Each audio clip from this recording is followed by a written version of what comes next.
vijana hamjambo. Kakamega murembe. Muri mwoyo. Wananchi wa Kenya, Bwana Yesu asifiwe. Assalamu alaikum. Leo mimi nimefurahi sana kufika mji huu wa Kakamega. Nimshukuru Vice Chancellor wetu wa chuo cha Masinde Muliro kwa kutukaribisha hapa. Mpigeni makofi, yuko pale. Niwashukuru pia wizara yetu wakiungana na county government ya hapa Kakamega kwa kupanga hafla hii, a very important occasion for us as a nation, that we are very proud of our young people, their knowledge, their energy, their innovation, their expertise. And today we come here to celebrate the International Young People's Day. The single most decisive force that will shape Kenya's destiny is not oil, is not gold, or any other natural resource. It is the young people. For generations, young people have been referred to the leaders of tomorrow. But our youth are the builders of today, the architects of the future, and the driving engine powering Kenya's rise to greatness. I have seen it in many places. I have seen it with the Harambee Stars. That is why I am deeply honored to be here in Kakamega County to celebrate the energy, the creativity, and the resilience of our young people, and to harness and amplify their immense contribution to our bold national transformation agenda. Our Constitution commands us to equip young people with relevant education and training, to guarantee them opportunities for association and representation, to open doors for their political, social, economic, and cultural participation, and to protect them from harmful practices and exploitation. Every year, nearly 800,000 young people enter the labor market. For too long, many have faced and continue to face the frustration of limited opportunities. That is why we have crafted a bold, multi-pronged strategy, not only to generate jobs, but also to equip our young people with competitive, future-ready skills and ensure they thrive in the economy of the 21st century. Ladies and gentlemen, technical and vocational education and training is a central pillar of our economic transformation. TVET graduates are 3 times more likely than their peers without technical training to start a micro or small enterprise within 2 years of graduation. This is why we are aligning TVET curriculum with industry needs and modernizing equipment and expanding public-private partnership for apprenticeship and job placement. In 2018, TVET enrollment stood at about 180,000 learners. Today, TVET enrollment is upwards of 700,000, supported by the expansion of institutions from just about 50 a decade ago to more than 250 nationwide today. Through the National Government Apprenticeship Opportunities Program, we aim to enroll from 700 to 2 million youth in TVET institutions by the end of 2025, meeting the projected annual demand for 300,000 additional skilled workers and bridging the skills gap that is currently at 40% in some technical sectors. We have also deliberately chosen housing as one of the main engines of job creation in Kenya today. Currently, over 161,000 housing units are under construction across the country, part of a 700,000 home pipeline that will generate more than 1 million jobs. Here in Kakamega, right here in town. We have 200 units complete, 2,000 units have been procured, another 2,000 units in Mumias, and another several units in different constituencies in Kakamega County, a total of 5,000 units we are building in Kakamega County. About 320,000 young people are already working in affordable housing program, with numbers set to double in the next 2 months. I have said that in the next 2 months, we want to escalate the number of young people, whether they are electricians, technicians, plumbers, engineers, quantity surveyors, architects. We want to increase them to 640,000 in the next 2 months. We have already advertised 4,000 internship positions for young professionals that are coming out of universities and our TVET institutions through the Public Service Commission. We will engage architects, engineers, surveyors, IT specialists, marketers, and other specialists, placing them in housing projects and municipalities across Kenya. Our goal is to expand these opportunities so that by January next year, in the next 6 months or so, 10,000 interns will have been placed in affordable housing program where they will gain skills, build networks, and acquire the experience needed to launch their careers. Through Climate Works program, we are advancing both economic and climate resilience by implementing labor-intensive environmental projects, restoring ecosystems through tree planting, cleaning rivers, and greening public spaces. Beyond the environment, Climate Works also drives jobs in roads and housing construction and urban development. We began with Nairobi-based cohort, and I am especially very proud that 45,000 young people are spearheading the Nairobi River regeneration, transforming riparian into clean, green corridors. This initiative is now being rolled out across the country through an expanded roadworks program, which will soon grow to 113,000 young people, including 4,000 in Kakamega County. Similarly, the Kandarasi Mtaani initiative will employ another 200,000 more young people in labor-intensive works in housing and market projects, including our hostels development program across the country. This will also include boundary walls, laying cabro roads, and installing wastewater treatment plants, equipping participants with both income and skills.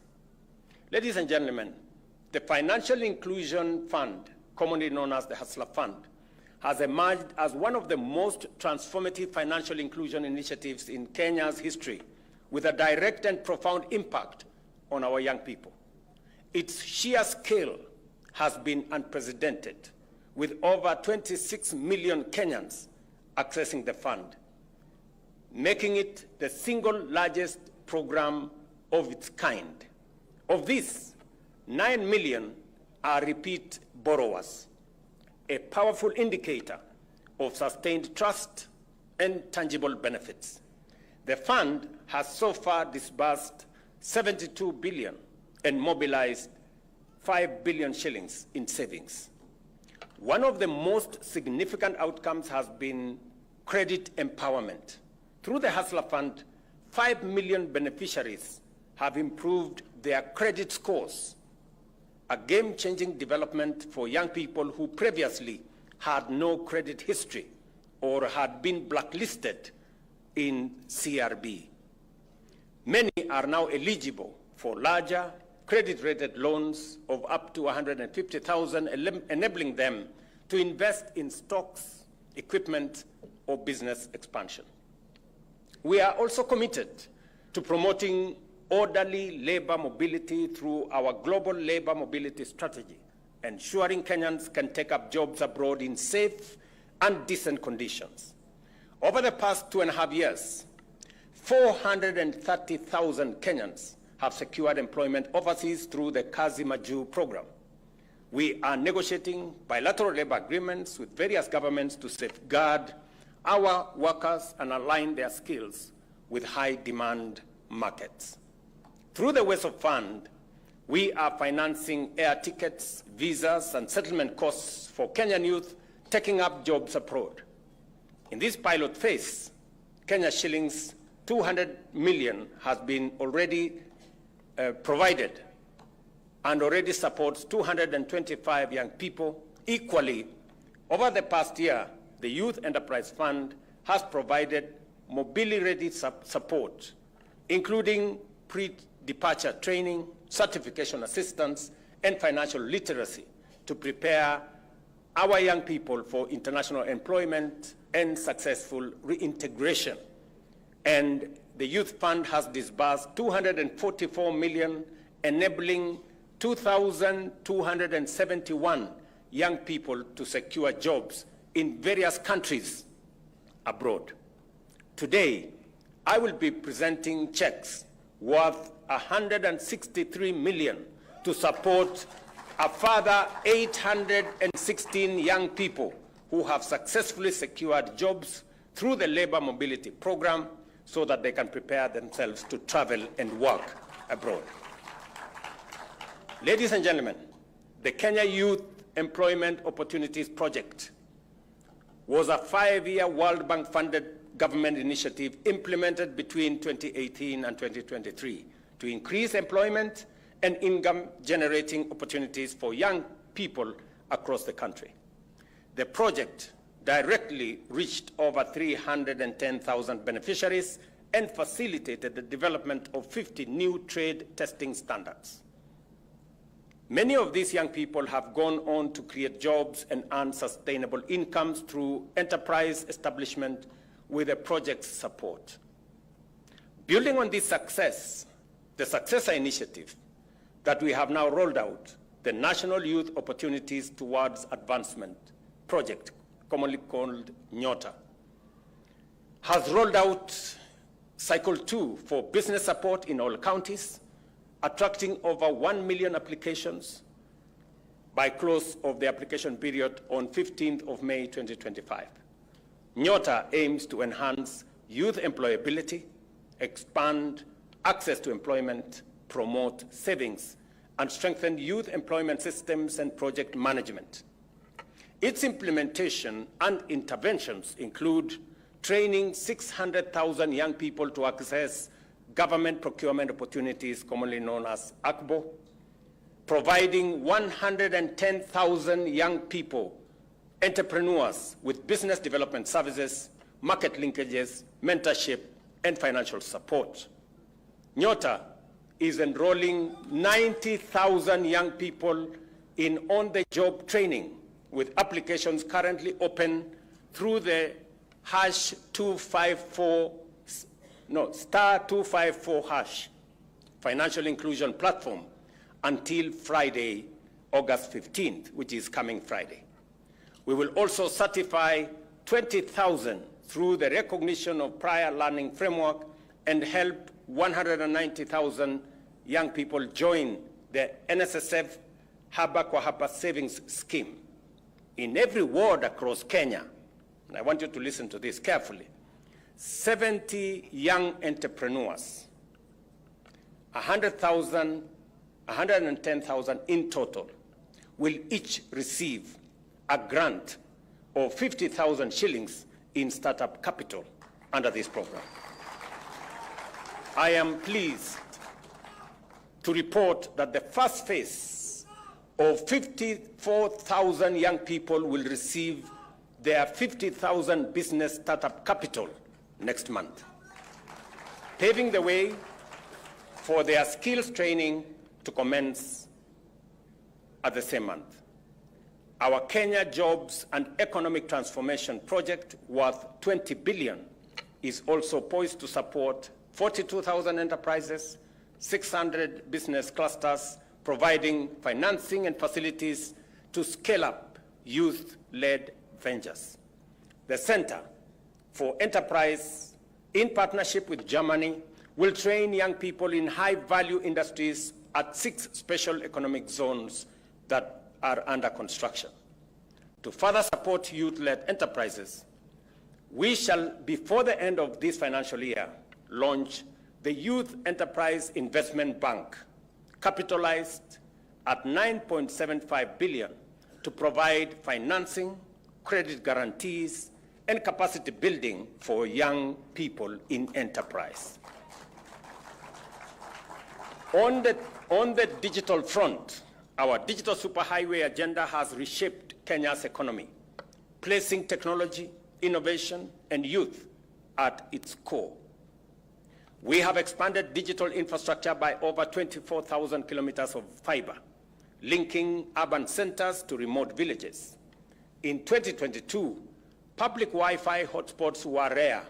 Today, 1,494 free public access points empower traders, students, and innovators across Kenya.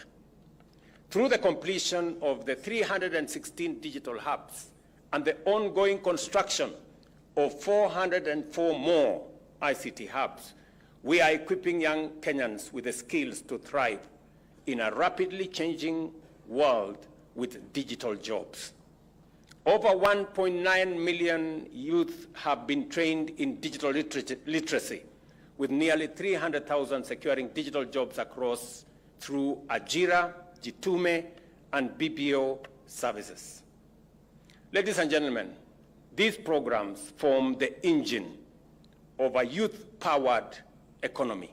They are the pipelines of opportunity and demonstrate our unwavering belief that when our youth rise, Kenya rises. With determination, hard work, and focus, we can indeed realize our overarching objective of creating at least 1.2 million jobs annually. Let me stop here because I want an engagement with the young people. I did ask the organizers that maybe we should have a fireside chat here, or maybe an engagement, because I want to listen to some of the young people in this audience have to say. And I want to answer some of their pressing questions. And I want to engage so that we can take our country forward. We want to have an informed conversation. You know, we do not want to engage in rumors, in propaganda, in fake news, in distorted issues. We want to engage on matters that are important to the young people of our nation. Because I have said before, and I will repeat again, as a country, our greatest asset, the biggest asset we have in Kenya, is our human capital. And that human capital, the biggest portion of that human capital is the young people of our nation. If we are to succeed as a country, we can only succeed if we bring on board the largest sector of our society, the people with the energy, with the innovation, with the talents, with the expertise, with the knowledge, the young people of our nation. If we bring them into the equation, and if they influence how we go forward, we will succeed as a nation. And that is my mission, to make sure that we put the young people of our country at the center of our planning, of our policy, of our legislation, of our progress. That is how we are going to succeed as a country. And this moment, this day, the International Youth Day, provides us with that opportunity for us to engage with the young people of our nation. And I am looking forward to that engagement so that I can explain to you what we are doing. You can ask me the questions on what we are doing so that we can have an engagement that is mutually beneficial, both to you as the young people of our nation and to us as the leadership of our country. Thank you very much, and God bless you. Tumpongeze Rais tafadhali kwa makofi.